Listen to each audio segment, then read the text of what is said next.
Assalamualaikum warahmatullahi wabarakatuh. Perkenalkan, saya Rinda Dwi Agustin, CGP Angkatan 10 Kabupaten Malang. Kali ini saya akan memaparkan aksi nyata saya modul 1.4 budaya positif.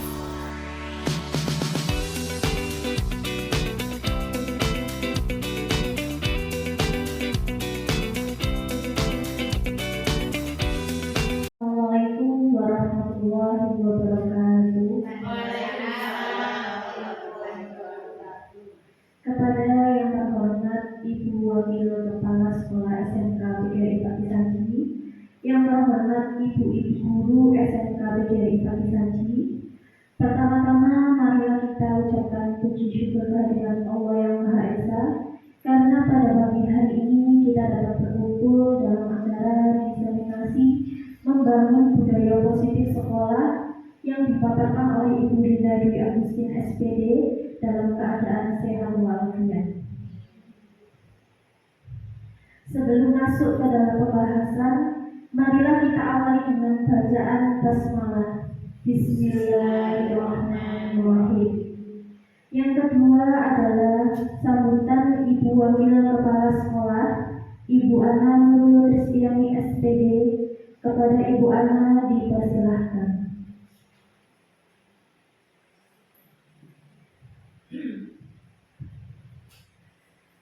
Assalamualaikum warahmatullahi wabarakatuh. Yang kami hormati kepada ibu-ibu, pembimbing guru SMK PGRI Pati Saji, kemudian kepada Ibu Rinda, terima kasih karena sudah memberikan motivasi kepada kami selaku guru SMK. Saya ucapkan sekali lagi terima kasih kepada Ibu Rinda selaku Ibu Guru calon guru penggerak angkatan ke-10.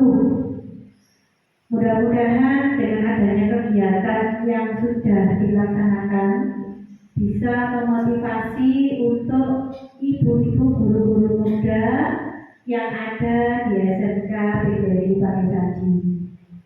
Terima kasih Bu Rinda. Bu Rinda tetap semangat sebagai panutan kami.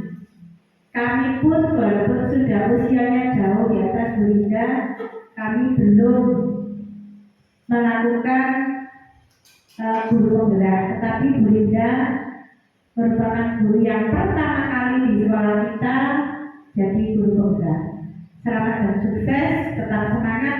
Kita sebagai kawan-kawan dari SMK PGRI akan selalu mendukung Ibu Rinda. Terima kasih Bu Rinda, tetap semangat dan berbakal dari Ibu. Mudah-mudahan Bu Rinda bisa dijadikan teladan bagi kita semua. Ya, selamat bertugas. Saya ucapkan terima kasih. Wassalamualaikum warahmatullahi wabarakatuh.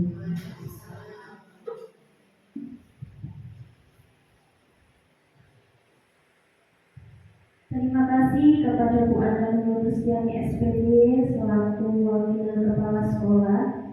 Yang kedua, pemaparan yang akan disampaikan oleh Ibu Rinda Dwi Agustin SPD. Kepada Ibu Rinda dipersilahkan.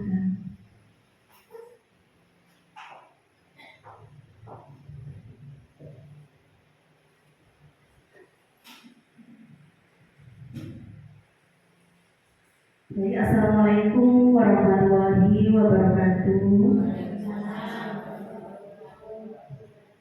Yang saya hormati Ibu Waka dan saya hormati pula ibu-ibu guru di SMK PGRI Pati Saji. Di sini saya mengucapkan terima kasih kepada ibu guru sekalian karena sudah bisa meluangkan waktunya untuk hadir di sini dalam kegiatan saya, yaitu untuk salah satu tugas menuntaskan tugas saya di pendidikan program guru penggerak, yaitu melaksanakan aksi nyata modul 1.4 budaya positif dengan melaksanakan diseminasi membangun budaya positif di sekolah, yaitu dengan materi yang dibawakan menyebarkan pemahaman dan penerapan budaya positif.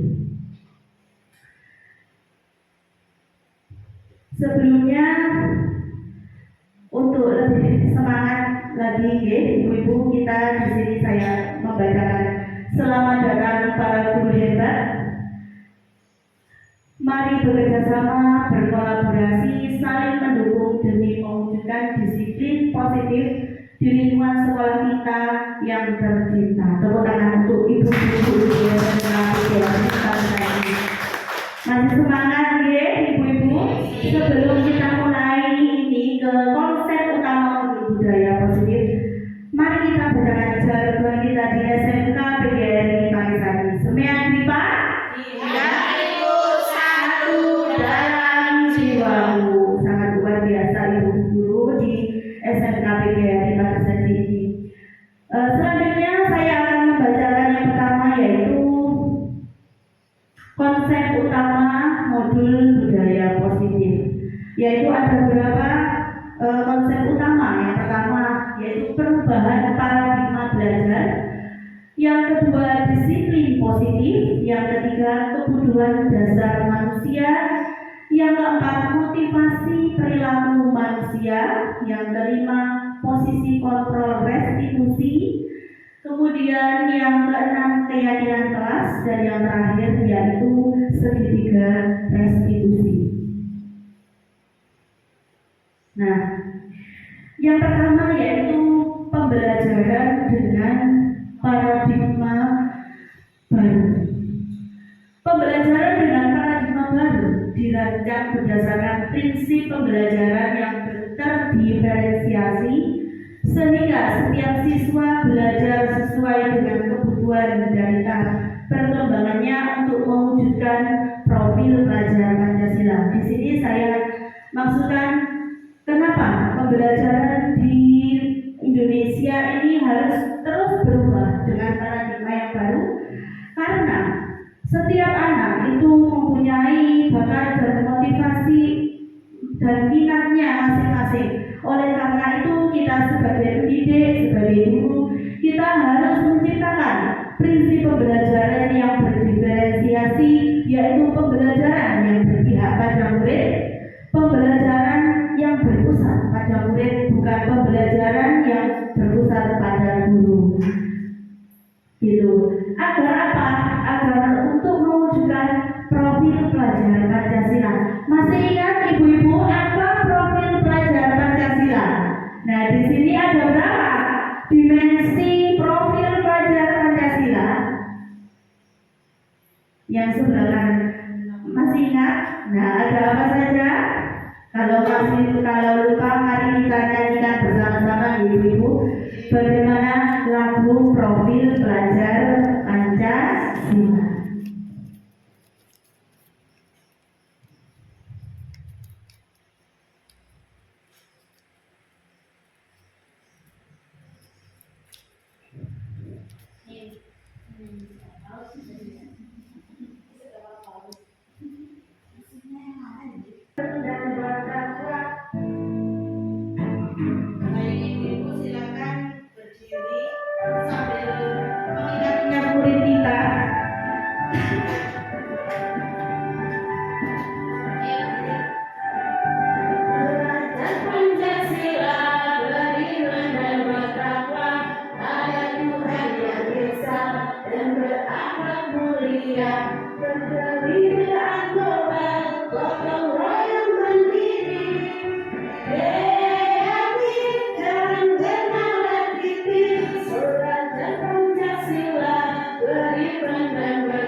Baik, tepuk tangan untuk ibu-ibu sekalian. Itu adalah untuk mengingat ya bagaimana kita memperlakukan anak dengan 6 dimensi yang tadi saya sampaikan apa saja? Yang pertama yaitu beriman dan bertakwa kepada Tuhan yang Maha Esa. Kemudian yang kedua yaitu berkebinekaan global. Yang ketiga gotong royong, mandiri, kreatif dan bernalar kritis. Nah, seperti itu. Selanjutnya yaitu kita masuk ke materi disiplin positif. Mungkin ada yang tahu ibu-ibu sekalian apa sih ya disiplin itu? Mungkin tahunya hanya disiplin saja, tidak disiplin positif. Mungkin ada yang tahu, silakan ada yang menjawab. Apa itu disiplin? Mungkin kaitannya dengan apa ya disiplin? Ya, salah satu cara ya, luar biasa, salah satu cara menunjukkan kita kepada anak-anak. Kemudian ada lagi mungkin kaitannya disiplin. Pendekatan untuk melakukan sesuatu tanpa takut adanya sanksi. Ya, luar biasa sekali, pendekatan atas sesuatu akan takut dengan sanksi. Ya. Nah, di sini saya akan menyampaikan disiplin positif. Sebenarnya dalam budaya kita, makna kata disiplin dimaknai menjadi sesuatu yang dilakukan seseorang pada orang lain untuk mendapatkan kepatuhan. Kita cenderung menghubungkan kata disiplin dengan situasi ketidaknyamanan itu bagi siswa. Ketika melanggar disiplin tersebut, merasa tidak nyaman karena takut untuk melanggar. Nah, selanjutnya, sehingga sebagai pendidik, tujuan kita adalah menciptakan anak-anak yang memiliki disiplin diri sehingga mereka bisa berperilaku dengan mengacu pada nilai-nilai kebajikan universal dan memiliki motivasi intrinsik bukan ekstrinsik. Nah, di sini maksudnya disiplin positif itu meningkatkan nilai-nilai kebajikan universal itu. Nilainya ada rasa tanggung jawab, ada rasa menghormati, rasa disiplin, dan memiliki motivasi intrinsik itu adalah munculnya motivasi dalam diri sendiri. Jadi tidak melalui bapak ibu guru, melalui dari yang lain. Jadi motivasi itu muncul dari diri sendiri, intrinsik itu seperti itu.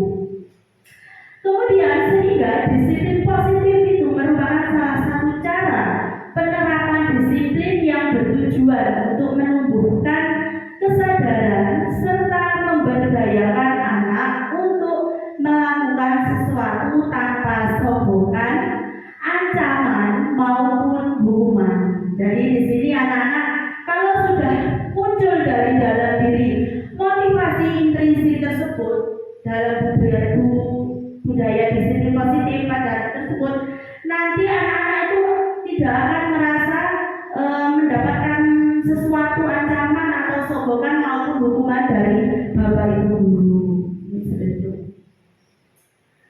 Selanjutnya, kebutuhan dasar manusia. Ada berapa ibu-ibu kebutuhan dasar manusia? Yaitu ada 5. Yang pertama, bertahan hidup. Kita pasti membutuhkan kebutuhan untuk bertahan hidup. Yang kedua, kasih sayang dan rasa diterima. Ya. Kemudian yang ketiga, penguasaan. Yang keempat, kebebasan. Semua orang pasti ketika mempunyai masalah ingin bebas. Dan yang terakhir, kesenangan. Ketika kita berputar dengan murid, dengan tugas, pasti kita yang terakhir yang diinginnya adalah kesenangan. Lanjut, masih semangat?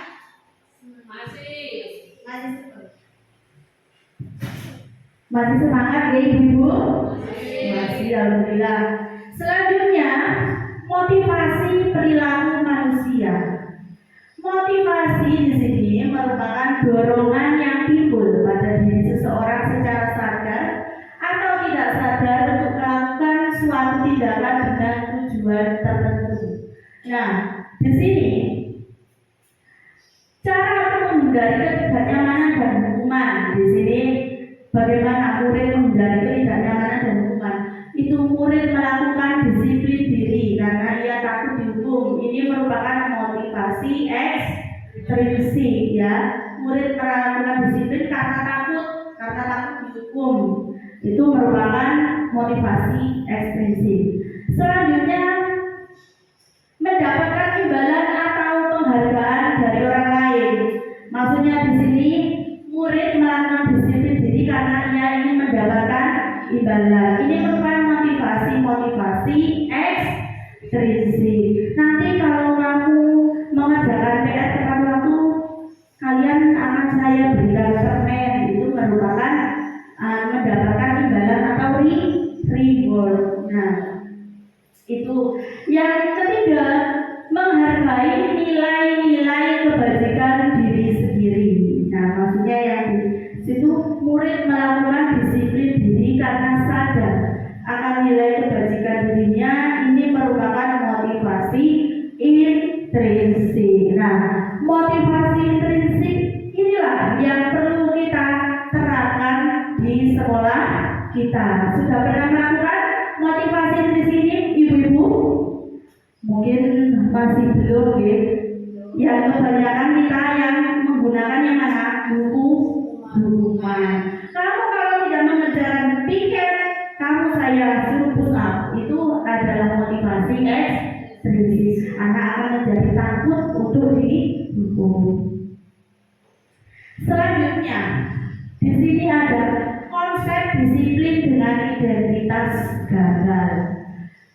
Yang pertama yaitu hukuman. Konsep disiplin dengan hukuman di sini, murid akan merasa tersakiti atau menyakitkan. Kemudian akan merasa tidak nyaman. Yang ketiga, murid merasa takut dan merasa terpaksa. Murid menyembunyikan kesalahan dan akhirnya murid menjadi rendah diri. Mungkin ini masih banyak sekali yang kita terapkan ya, ibu-ibu, hukuman itu. Nah, ternyata ketika kita melakukan hukuman kepada murid, itulah ada beberapa kriteria murid yang dirasakan. Kita tanya lagi kepada anak. Selanjutnya dengan konsep disiplin penghargaan. Ketika kita memberikan penghargaan kepada murid-murid kita karena sudah melaksanakan tata tertib ya, kamu sudah mengerjakan PR dengan waktu, mengerjakan PR kelas dan sudah tidak lambat, kamu akan saya berikan coklat atau permen. Ternyata itu akan membuat tidak efektif ya, kurang efektif. Kemudian merusak hubungan atau sifat iri kepada teman yang lain ya. Kemudian yang ketiga, mematikan kreativitas. Ternyata aku kok wis digawe permene nggak usah kreatif ngerjano tugas yang lain gitu karena sudah diberikan permen. Yang kemudian menghukum dengan sistem ranking. Ternyata kita memberikan penghargaan kepada murid karena ranking itu juga konsep disiplin identitas gagal. Kemudian yang terakhir, merampas hak menghargai dirinya. Selanjutnya, di sini konsep disiplin dengan identitas sukses. Ada konsekuensi dan restitusi. Kalau dengan disiplin dan identitas sukses dengan menggunakan konsekuensi, yang pertama merelakan penguatan jangka pendek. Yang kedua, perlu monitoring berkelanjutan. Yang ketiga, stimulus dan respon. Yang keempat adalah murid menghormati peraturan. Yang terakhir, kehilangan waktu untuk merenungi kesalahan karena melakukan konsekuensi. Yang terakhir yaitu restitusi. Pada restitusi ini, murid bisa menjadi bertanggung jawab untuk perilakunya Yang kedua, fokus pada pemecahan masalah jangka panjang. Yang ketiga, murid menghormati dirinya dan orang lain. Yang keempat, teori kontrol atau dirinya memegang kontrol. Yang terakhir, murid menjadi bersemangat memperbaiki kesalahan. Seperti apa sih restitusi itu? Mari kita lihat untuk selanjutnya. Nah, di sini konsep disiplin yaitu pendekatan restitusi dengan sebuah, jadi pendekatan restitusi itu adalah sebuah cara untuk menanamkan disiplin positif pada murid. Nah, pengertian restitusi itu apa? Jadi restitusi di sini adalah suatu proses menciptakan kondisi bagi murid untuk memperbaiki kesalahan mereka sehingga mereka bisa kembali pada kelompok mereka dengan karakter yang lebih kuat. Itu menurut Gosen. Nah, ciri-cirinya restitusi bagaimana? Jadi ciri-cirinya restitusi di sini, yang pertama, bukan menebus kesalahan, namun belajar dari kesalahan. Yang kedua, memperbaiki hubungan. Yang ketiga, tawaran, bukan paksaan. Yang keempat, menuntun untuk melihat ke dalam diri.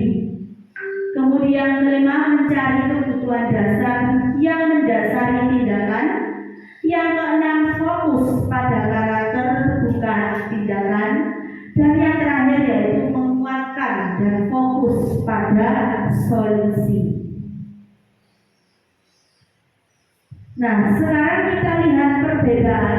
Kita lihat dengan contoh kasus. Siswa sering tidak mengerjakan PR. Nah, di sini sebagai hukuman kita lihat guru menghukum siswa tersebut hormat bendera selama 10 menit. Guru marah dan murid menjadi takut. Itu menurut hukuman. Kemudian secara konsekuensi, guru memberikan konsekuensi untuk mengerjakan PR-nya saat istirahat atau dikerjakan sebanyak 9 kali lipat. Kemudian yang kedua, guru tegas dan siswa menghormati peraturan. Kemudian kalau yang kita lihat restitusi, guru menanyakan keyakinan kelas atau dirinya dan membantu siswa menyelesaikan masalahnya. Kemudian yang kedua, guru terbuka dan siswa menghormati dirinya dan orang lain. Sekarang saya tanya ibu, kira-kira yang mana sudah Anda terapkan di sekolah kita? Menurut jenengan, hukuman apa konsekuensi apa restitusi? Hukuman. Yang paling banyak mungkin hukuman. Sekarang kita mulai belajar, sudah tahu ilmunya bahwa ternyata ada hukuman, konsekuensi dan restitusi gitu ya. Nah, di sini ada 5 posisi kontrol restitusi. Posisinya Bapak Ibu guru atau Ibu-ibu guru di sini. Yang pertama yaitu posisi kontrol sebagai penghukum. Ya. Yang kedua, pembuat rasa bersalah. Yang ketiga, teman. Yang keempat, pemantau. Yang kelima, manajer. Seperti apa sih penghukum pembuat rasa bersalah kita lihat? Contoh penerapan 5 posisi kontrol. Kasusnya kita mengambil contoh siswa tidak memakai atribut lengkap saat upacara bendera. Nah, kita lihat posisi kontrol sebagai penghukum. Patuhi aturan sekolah, lalu berdiri di depan barisan.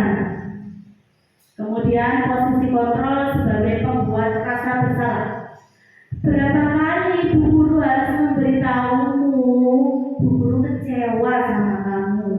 Nah, itu posisi membuat rasa bersalah. Posisi sebagai teman. Ayolah yang tertib, buat Bu Guru bangga.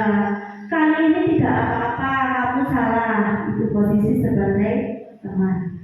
Kemudian posisi sebagai pemantau. Kamu sudah melanggar apa peraturan dan konsekuensinya? Nah, itu pemantau. Kemudian posisi sebagai manajer. Apa kamu tahu kesalahanmu? Kira-kira bagaimana kamu akan memperbaiki kesalahan ini? Nah, itu ternyata ada 5 posisi kontrol kita sebagai guru. Kita tidak merasa ya ibu, kita terhadap muridnya. Ternyata kita juga pernah posisi kontrol kita sebagai penghukum, kemudian pernah posisi kontrol kita berbuat rasa bersalah, dan posisi teman pun juga pernah, dan pemantau juga pernah. Kira-kira posisi manajer sudah pernah dilakukan apa belum ibu? Ada yang belum, ada yang pernah. Kita lihat contohnya selanjutnya.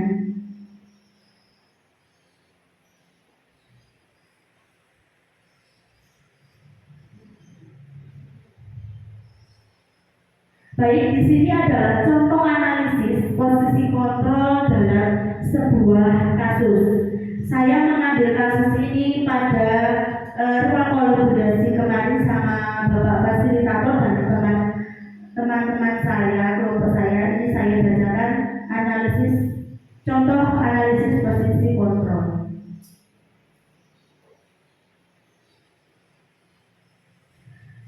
Aduh, di sini namanya siswanya bernama Sabrina dan bapak gurunya namanya Pak Lukman. Gitu. Saya bacakan ya. Aduh, aku terlambat. Astaga, sepatuku. Gitu ya. Kemudian Pak siapa? Pak Lukman. Yang Sabrina dulu, maaf Pak, saya buru-buru dan salah pakai sepatu. Kamu sudah tahu kan peraturan sekolah tentang seragam dan sepatu?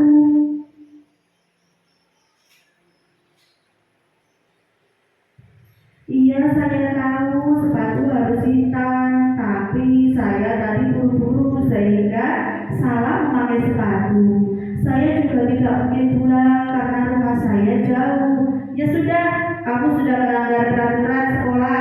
Kamu salah, sudah terlambat. Salah pula warna sepatunya. Segera buka sepatumu kalau tidak bisa mengenakan warna sepatu sesuai peraturan. Ya.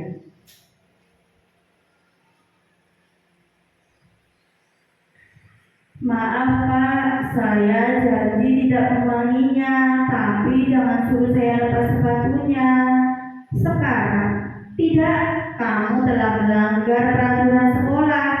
Kalau tidak sanggup ambil sepatu di rumah, diantarkan sepatu ke sekolah, ya sudah, kamu tidak bersepatu saja seharian di sekolah.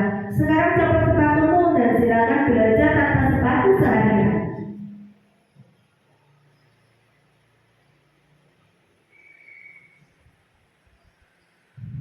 Selanjutnya, Sabrina tidak memakai sepatu sampai udah kelas. Nah, sekarang pertanyaan yang akan saya berikan kepada ibu-ibu sekalian. Dalam kasus ini, sikap posisi apakah yang diambil oleh Bapak Lukman? Jelaskan apakah indikatornya. Kira-kira sebagai apakah posisi kontrol Pak Lukman tadi? Tadi ada penghukum, ada sebagai teman, sebagai manajer. Kira-kira sebagai apa? Sebagai manajer. Kita lihat jawabannya. Penghukum katanya Olive yang pernah merasakan. Ternyata jawabannya adalah sebagai penghukum. Indikatornya apa? Tidak menghiraukan alasan Sabrina. Kita lihat kalimat yang diucapkan. Ya sudah, kamu sudah melanggar peraturan sekolah, kamu salah, sudah lambat. Salah pula warna sepatunya. Segera buka sepatumu kalau tidak menggunakan warna sepatu sesuai peraturan. Itu indikator dan yang kalimatnya. Indikator yang kedua, agar pembelajaran berhasil, beliau hanya percaya pada satu cara yang menurutnya benar. Tidak, kamu telah melanggar peraturan sekolah. Kalau tidak sanggup ambil sepatu di rumah, diantarkan sepatu sekolah, ya sudah, kamu bersepatu seharian di sekolah. Selanjutnya, pertanyaan berikutnya, ibu-ibu. Bila Bapak Lukman mengambil posisi seorang manajer, apa yang akan dikatakannya? Pertanyaan-pertanyaan seperti apakah yang akan diajukan ke Sabrina? Jelaskan. Nah, di sini posisi manajernya, mungkin ada yang tahu?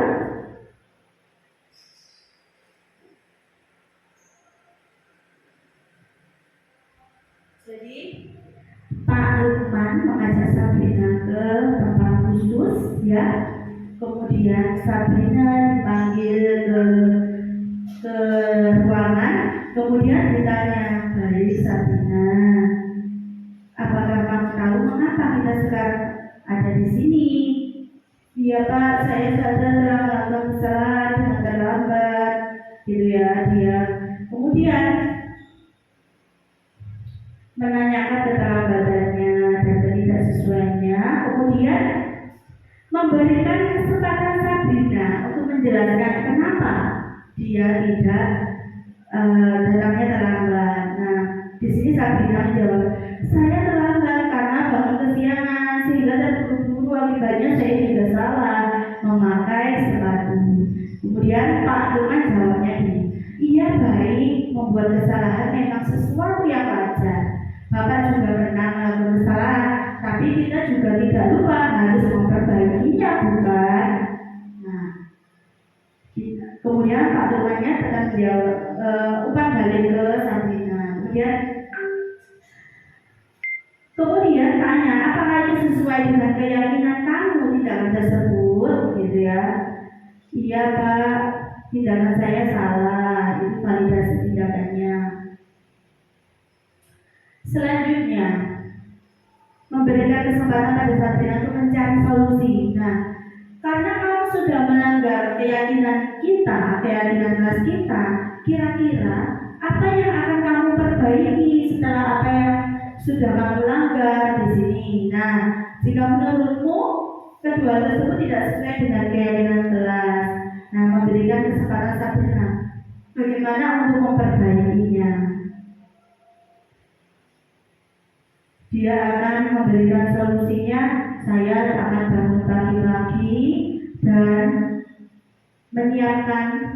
Nah, kira-kira bila adalah kepala sekolah, nah tadi ya, dia memvalidasinya, dia memperbaikinya, "Saya akan bangun lebih pagi dan menyiapkan sepatunya mulai dari malam," gitu ya. Kemudian pertanyaan kira-kira, bila Anda adalah kepala sekolah di sekolah tersebut, nilai kebajikan apa yang dituju oleh peraturan harus berwarna hitam? Kira-kira nilai kebajikan apa ibu-ibu? Nah, nilai kebajikannya adalah komitmen, disiplin, dan tanggung jawab. Disiplinnya tadi akan bangun pagi agar tepat waktu dan tidak terlambat lagi. Tanggung jawabnya juga dia akan melaksanakan dengan bertanggung jawab dan berkomitmen pada diri sendiri agar keyakinannya bisa dilaksanakan. Masih semangat ibu-ibu? Masih, alhamdulillah. Kita lanjutkan lagi. Nah, kita lanjut ke keyakinan kelas. Mengapa keyakinan kelas? Mengapa tidak peraturan kelas saja? Mengapa kita memiliki peraturan tentang penggunaan helm pada saat mengendarai kendaraan roda 2 atau motor? Mengapa kita memiliki peraturan tentang penggunaan masker dan mencuci tangan setiap saat? Nah, kita tahu bahwa Bapak Ibu, kita memakai helm, menggunakan helm itu merupakan sebenarnya peraturan apa keyakinan? Kalau peraturan itu adalah sesuatu peraturan yang sudah dilaksanakan tapi masih saja dilanggar. Kalau keyakinan kelas itu adalah sesuatu kesepakatan pada diri sendiri untuk tidak melanggar. Nah, di sini suatu kesepakatan yang dibuat antara diri sendiri dengan orang lain dan tidak melanggar peraturannya itu. Kesepakatannya itu dilakukan dengan positif, kalimat positif atau pernyataan yang positif. Ternyata menggunakan helm saat mengendarai itu merupakan keyakinan dalam bentuk keselamatan, bukan sebenarnya peraturan. Sebenarnya itu keyakinan kita, karena kalau kita melanggar tidak memakai helm itu akan menjadi apa? Kecelakaan. Ternyata itu membuat sebenarnya bukan peraturan tapi keyakinan kita. Nah, selanjutnya Ibu-ibu, di sini saya sudah melaksanakan keyakinan kelas dengan salah satu kelas di 10 AKL. Di sini saya membuat kesepakatan kelas bersama anak-anak sebelum pembelajaran dimulai. Kita saksikan kesepakatan atau keyakinan kelas yang saya buat dengan siswa kelas 10 AKL.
membagikan kertas post-it kepada anak-anak untuk menulis satu pernyataan keyakinan kelas di kelasnya masing-masing.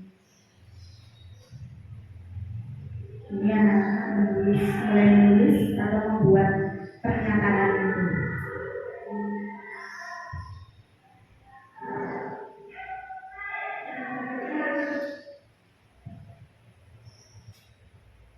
Setelah itu anak-anak menempel pernyataan yang sudah saya buat, namanya keyakinan kelas.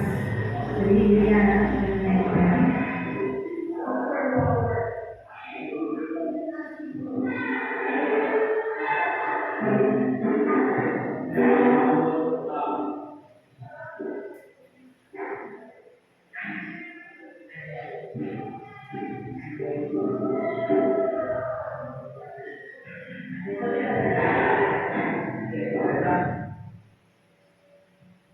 Setelah ditempel semua, saya akan memberikan pengertian kepada anak bahwa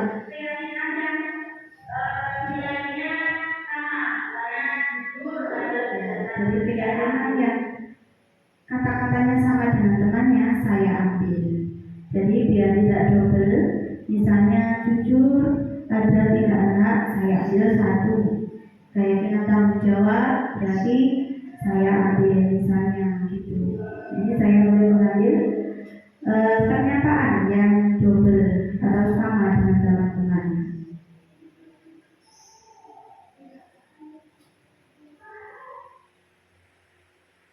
Selanjutnya saya menyampaikan hasil dari kesepakatan kelas atau keyakinan kelas yang sudah dibuat oleh anak-anak. Nah, kemudian setelah terbentuknya keyakinan kelas itu, untuk memberikan tanda, saya mengajak anak-anak untuk menandatangani bahwa keyakinan kelas itu sudah dibuat dengan dibuktikan dengan tanda tangan. Ini anak-anak menggunakan tanda tangan.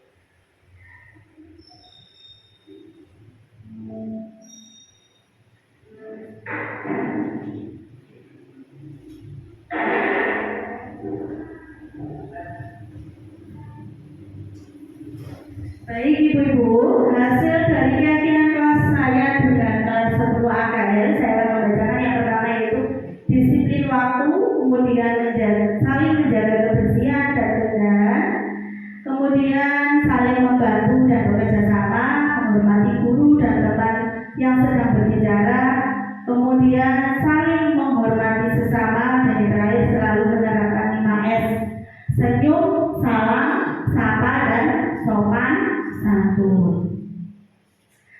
Kemudian bagaimana pembentukan keyakinan kelas? Di sini pembentukannya ada 6. Dengan membentuk keyakinan kelas itu, yang pertama lebih abstrak dari peraturan berupa pernyataan universal dibuat dalam bentuk positif, kemudian sedikit saja agar mudah diingat, sesuai kondisi kelas dan sekolah agar mudah diterapkan, dan yang terakhir semua warga kelas atau sekolah dilibatkan saat membuat. Ternyata keyakinan kelas atau kesepakatan kelas itu perlu diterapkan di sekolah kita, karena selama ini kita hanya melaksanakan tata tertib sekolah gitu. Dan kemudian yang terakhir kita materinya tentang segitiga restitusi. Apa sih segitiga restitusi? Segitiga restitusi itu adalah salah satu cara pemecahan masalah kita terhadap murid. Ternyata ada ibu cara kita untuk menyelesaikan masalah saat guru dengan murid. Ada beberapa 3 tahapan untuk segitiga restitusi. Yang pertama yaitu menstabilkan identitas, yang kedua validasi tindakan yang salah, dan yang ketiga menanyakan keyakinan. Maksudnya menstabilkan identitas di sini yaitu kita semua akan melakukan hal terbaik yang bisa kita lakukan, yaitu menstabilkan anak-anak. Jadi menenangkan dulu anak-anak ketika mendapatkan masalah. Yang kedua, validasi tindakan yang salah. Semua perilaku memiliki alasan. Jadi kita kalau sudah menenangkan anak-anak dulu, tadi kan menstabilkan identitas. Sudah menenangkan, kita mulai menanyakan, kenapa kamu kok terlambat? Memangnya dari kemarin kamu tidak menyiapkan ya? Itu validasi tindakan yang salah. Kemudian 3, menanyakan keyakinan. Keyakinan kelas apa yang sudah kamu langgar? Misalnya disiplin Bu. Nah, karena kamu sudah melanggar keyakinan kelas, kamu harus memperbaiki. Kira-kira apa yang harus kamu perbaiki gitu. Nah, kita lihat selanjutnya. Ini adalah contoh penerapan segitiga restitusi yang sudah saya praktekkan dengan siswa saya. Ini namanya Rahmatia, siswa kelas 10 AKL, karena anaknya sering terlambat sekolah. Kita lihat.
Baik Ibu, itu adalah contoh penerapan segitiga restitusi yang sudah saya praktekkan dengan murid-murid saya. Sekarang saya mau bertanya dulu, yang menstabilkan identitas itu kira-kira yang mana ya kalimat yang saya praktekkan tadi,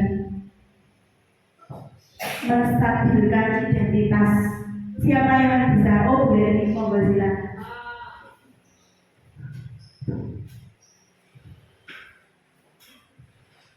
Selamat pagi Ibu tadi ya, selamat pagi dia. Kira-kira kamu tahu nggak saya panggil duduk ke sini? Itu mengenalkan. Mungkin ada yang lain bisa menjawab yang menstabilkan. Identitas ibu yang lain bisa? Bu Neta atau Bu Aisyah? Baik. Ya, menstabilkan identitas itu adalah menenangkan dulu, Bre. Ketika tergesa-gesa, lari-lari karena terlambat, stabilkan. Kenapa kamu sudah terlambat? Nah, itu juga termasuk menstabilkan, tapi ada lagi yang lebih berikutnya itu ada yang gini. Baik ya. Setiap orang itu punya kesalahan. Berbuat kesalahan itu manusiawi itu adalah menenangkan kita. Jadi meredam anak-anak dulu ketika terlambat, terus kawanan dibawa ibu guru. Nah, ternyata kita menstabilkan dulu anak-anak, bukan langsung jam boleh mau pakai teko gitu kan, biasanya seperti itu. Tapi dengan posisi, dengan cara segitiga restitusi itu ada 3 tahap. Yang pertama, kita menstabilkan dulu. Baik ya, saya pun pernah melakukan kesalahan. Berbuat salah itu manusiawi. Nah, tapi ada lanjutannya. Kenapa kira-kira kamu kok terlambat gitu kan? Ya, tadi saya begitu. Memangnya, nah baru dia anak-anaknya akan jujur ketika kita sudah menenangkan. Tapi kalau kita langsung sudah jemput, kenapa dia berbohong? Kalau sudah distabilkan, nah alasan yang real atau nyata akan disampaikan oleh dia. Nah, kenapa tadi anaknya terlambat? Nah, jawabannya apa ya dia tadi?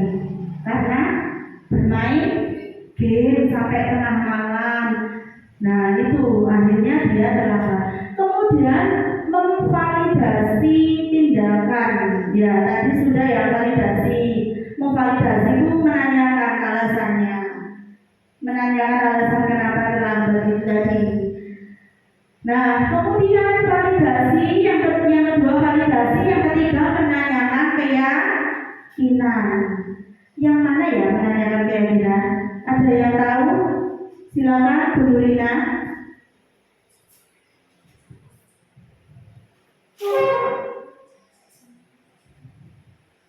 Menanyakan keyakinan, kira-kira apa yang perlu kamu perbaiki untuk kedepannya? Seperti itu ya. Baik, terima kasih Bu Rina. Ya, yang terakhir itu menanyakan keyakinan. Karena di kelas sudah dibuat keyakinan kelas atau kesepakatan kelas. Nah, dia tadi sudah melanggar keyakinannya. Nah, tanya Bu Linda tadi menanyakan keyakinan kelas apa yang sudah kamu langgar? Nah, jawabannya disiplin Bu ya. Baik ya, karena kamu sudah melanggar keyakinan itu, kira-kira hal apa yang akan kamu perbaiki agar kamu bisa datang tepat waktu, tidak melanggar keyakinan kelas kamu? Jawaban dia tadi bagaimana ya? Saya akan tidur lebih awal dan tidak bermain game. Itu adalah 3 tahapan segitiga restitusi ketika menghadapi permasalahan kepadamu murid.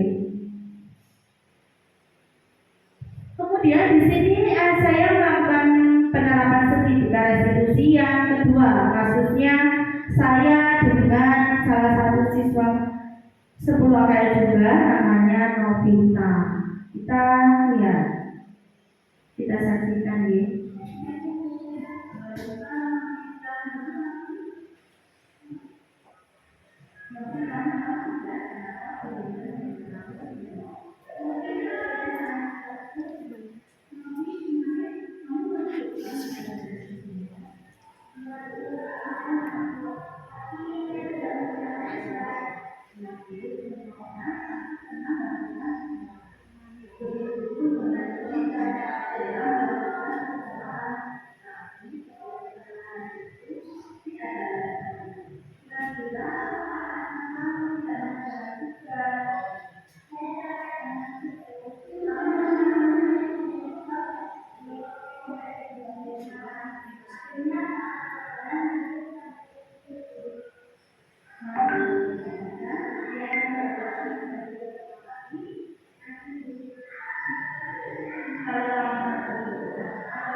Kasus yang kedua itu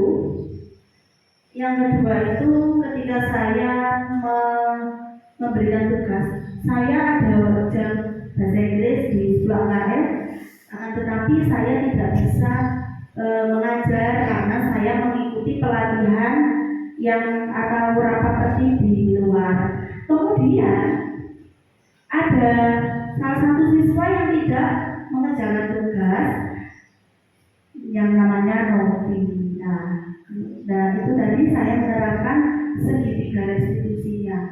Kira-kira yang mana ya yang menstabilkan identitas itu menurut panjenengan Ibu?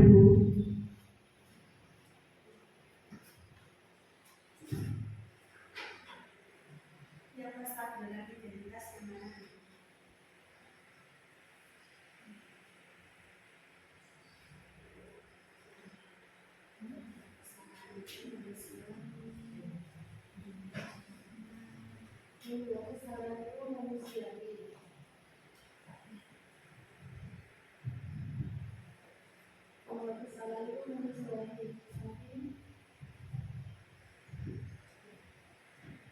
Kesalahan itu manusiawi dari humanita. Terima kasih Bu Aisyah sudah mulai mengerti ya Ibu bahwa yang menstabilkan identitas itu menenangkan diri anak. Jadi yang tadi yang saya sampaikan, berbuat kesalahan itu manusiawi, Bunda juga pernah melakukan salah itu. Ya, yang kedua memvalidasi tindakan. Validasi tindakannya bagaimana ya kira-kira?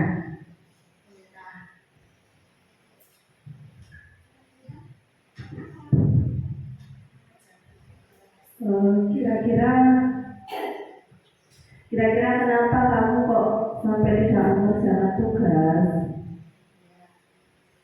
Ya sudah benar, sudah mulai pintar-pintar Ibu ini. Ya, kenapa yang validasi tindakannya? Kenapa kamu kok tidak mengerjakan tugas ya? Karena tadi jawabannya si Novi, saya bermain scroll TikTok Bu dan Instagram, sehingga saya sampai ketiduran di kelas tidak mengumpulkan tugas. Nah, kemudian keyakinannya, menanyakan keyakinan. Yang ketiga, penerapan yang ketiga, segitiga restitusi. Keyakinan, menanyakan keyakinannya bagaimana ya keyakinannya? Apakah kamu nanti bisa berubah menjadi lebih baik lagi? Kemudian keyakinan apa yang sudah kamu langgar? Ya, terima kasih sudah pintar semua 100 buat Ibu Guru SMK PGRI. Tepuk tangan yang meriah. Nah, kemudian keyakinan kelas apa yang sudah kamu langgar? Ya, keyakinan tadi berarti Novi melanggar keyakinan apa Ibu? Tanggung jawab karena tidak mengerjakan tugas dan kemudian menanyakan solusi kepada anaknya. Kira-kira dengan kamu melanggar keyakinan kelas itu, apa yang akan kamu lakukan setelah melanggar? Nah, si Novi jawabnya, yang pertama saya minta maaf Bu karena tidak mengerjakan tugas Bu Linda. Yang kedua, saya tidak akan mengulangi lagi, tidak akan scroll TikTok ya sampai ketiduran. Dan yang ketiga, saya akan mengumpulkan tugas Bu Linda besok. Nah, itu adalah salah satu bentuk tanggung jawab anak-anak yang sudah dibuat sendiri dan disepakati oleh kedua belah pihak. Ternyata itulah cara segitiga restitusi dengan menyelesaikan masalah kita dengan murid dengan cara penerapan segitiga restitusi. Nah, ini yang terakhir, Ibu-ibu. Dalam penerapan program disiplin positif, hendaknya guru memiliki standar kepribadian profesional dan sosial yang baik, di mana guru berefleksi pada posisi kontrolnya saat ini, bagaimana perjalanan dirinya sebagai seorang menjadi insan yang mandiri, merdeka, dan bertanggung jawab menurut standar nasional pendidikan. Kita beri tepuk tangan yang meriah untuk ibu-ibu guru yang pengajar di SMK PGRI Patisari. Semoga sesi belajar kita hari ini membawa manfaat sehingga dapat mewujudkan pelajar berprofil Pancasila. Salam merdeka. Bapak Ibu, ibu-ibu yang saya hormati, untuk sesi yang terakhir ini sebelumnya saya ingin melaksanakan refleksi, karena kalau tanpa refleksi kita tidak akan tahu sampai manakah kita sudah benar, sampai manakah kita sudah baik ke depannya. Saya memberikan refleksi atau umpan balik kepada ibu sekalian, mungkin pertanyaan atau saran atau motivasi untuk saya sebagai CGP. Saya persilakan yang pertama kepada Bu Hetty, yang kedua Bu Sumi, ketiga Bu Ana, atau guru yang lain monggo. Yang ditanyakan sarannya untuk berbeda. Saran atau pandangan saran. Bagaimana pemaparan materi hari ini, bagaimana selanjutnya refleksi pertanyaan. Terima kasih untuk waktu yang diberikan. Penyajian materi yang sudah disampaikan oleh Ibu Linda sudah bagus dan sistematis ya, termasuk memberikan umpan balik kepada siswa dan untuk solusi daripada pelanggaran terhadap keyakinan kelas tadi. Kemudian mungkin nanti kalau mencontohkan dari siswa yang agak lebih mungkin siswa laki-laki ya, tadi yang saya lihat kan hanya siswa perempuan saja, yang notabene mungkin perempuan itu kenakalannya pelanggaran terhadap keyakinan kelas itu tidak terlalu parah daripada siswa laki-laki. Kedepannya untuk contoh pembelajaran itu mungkin bisa menggunakan siswa yang laki-laki. Itu saja mungkin berbeda. Selanjutnya dipersilakan Bu Sumi, monggo jawabannya. Saya ucapkan terima kasih kepada Ibu Linda. Untuk pembelajaran hari ini sangat bermanfaat sekali bagi saya pribadi, karena saya bisa menerapkan apa kira-kira hukuman dalam bentuk apa yang cocok untuk anak-anak. Jadi sampai saat ini saya masih belum bisa mengerti sama sekali. Jadi saya ala kadarnya menghukum anak itu sesuai dengan kemampuan saya. Nah, baru kali ini ada pembelajaran dari Ibu Linda selaku CPP. Jadi saya bisa benar-benar menerapkan yang cocok untuk anak-anak. Jadi supaya tidak ada tekanan dari anak-anak juga. Mungkin seperti itu Bu Linda. Saya ucapkan terima kasih. Terima kasih Bu Sumi dan Bu Hetty atas Refleksi yang sangat luar biasa dan sangat mendidik atau memberikan pelajaran buat saya. Bahwasanya tadi saya memberikan contoh segitiga restitusi itu mungkin siswanya terlalu baik. Mungkin saya harus mempraktekkan lagi, atau kita sudah mulai menerapkan di sekolah kita kepada anak-anak bagaimana kita menerapkannya ketika siswa kita menghadapi masalah, ya, masalah dengan mungkin seperti Aris dan Satria ya, yang terlambatnya sangat hampir setiap hari. Iya, terima kasih Bu Hetty atas sarannya. Mungkin ini ada bisa dibuat pelajaran buat saya dan ibu-ibu semuanya. Bagaimana cara kita menerapkan segitiga restitusi dengan murid-murid kita yang super-super. Dan terima kasih Bu Sumi juga atas apresiasi yang sudah disampaikan, sangat bermanfaat. Semoga ini bermanfaat juga untuk semua ibu-ibu sekalian, dan bisa diterapkan langsung kepada murid-murid kita di sekolah kita. Terima kasih atas partisipasinya hari ini. Saya mohon maaf apabila ada kata-kata yang kurang berkenan. Saya mohon maaf yang sebesar-besarnya.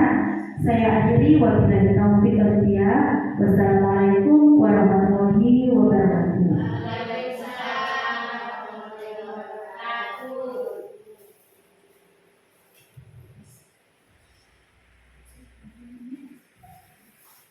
Terima kasih kepada Ibu Linda atas pemaparan diseminasi membangun budaya positif sekolah. Alhamdulillah, diseminasi membangun budaya positif di sekolah berjalan dengan lancar dan sangat bermanfaat serta menambah banyak wawasan baru bagi kami semua. Saya selaku moderator mengucapkan terima kasih dan mohon maaf apabila terdapat kesalahan kata maupun ucapan.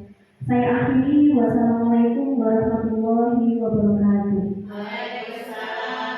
Kita beri tepuk tangan ya untuk guru-guru yang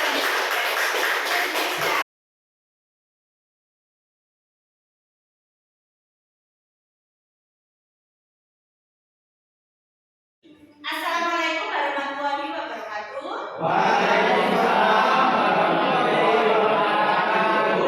Anak-anak, bagaimana kabarnya hari ini? Nah, anak-anak, hari ini kita akan melaksanakan atau membuat keyakinan kelas. Sudah pernah dengar belum? Apa sih itu keyakinan kelas?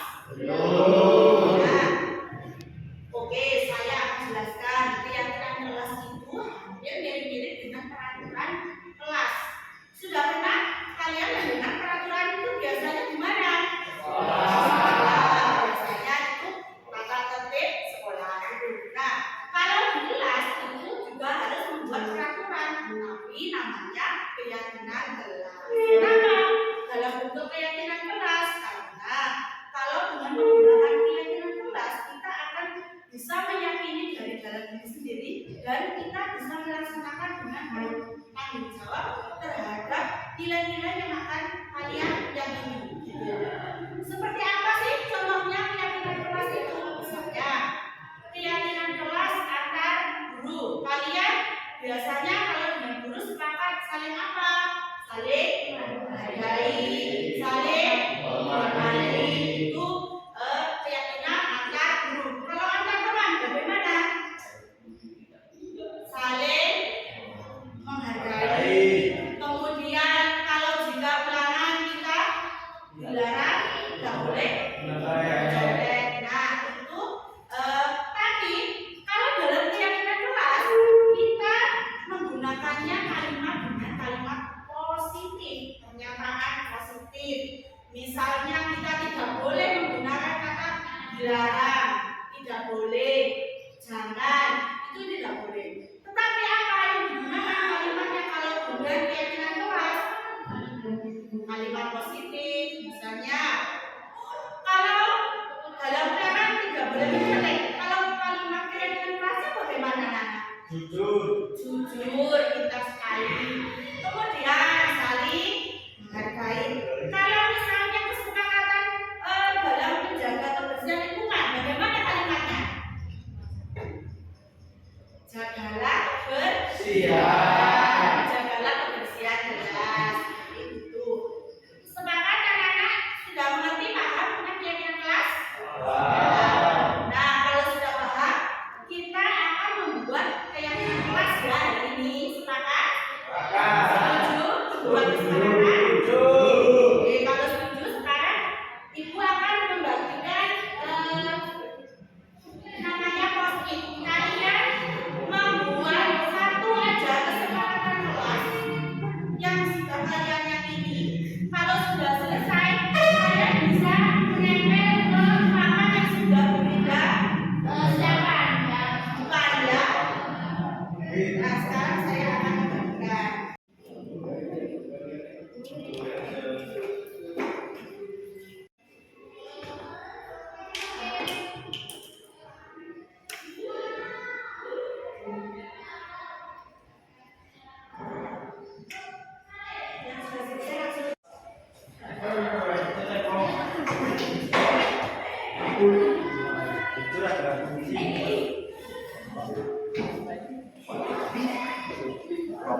Karena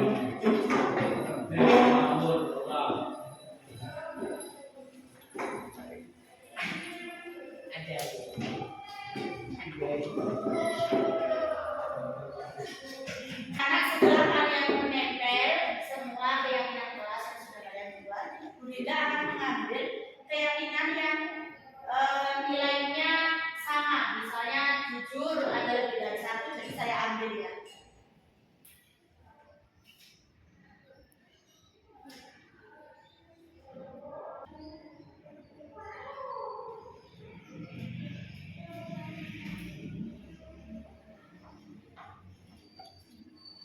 Jadi anak-anak, kalian keyakinan kelas yang sudah kita sepakati ada berapa? 5 ya. Nah, ini saya bacakan keyakinan kelas yaitu jujur, bertanggung jawab, saling menghormati, saling menghargai, dan saling menghargai antar teman. Kalian dengan keyakinan kelas ini kalian harus melakukan dengan tanggung jawab dan sungguh-sungguh untuk untuk memastikan kalian sudah membuat keyakinan kelas ini harus dibuktikan dengan tanda tangan. Kalian sekarang silakan tanda tangan yang sudah membuat keyakinan kelas ini. Dimulai.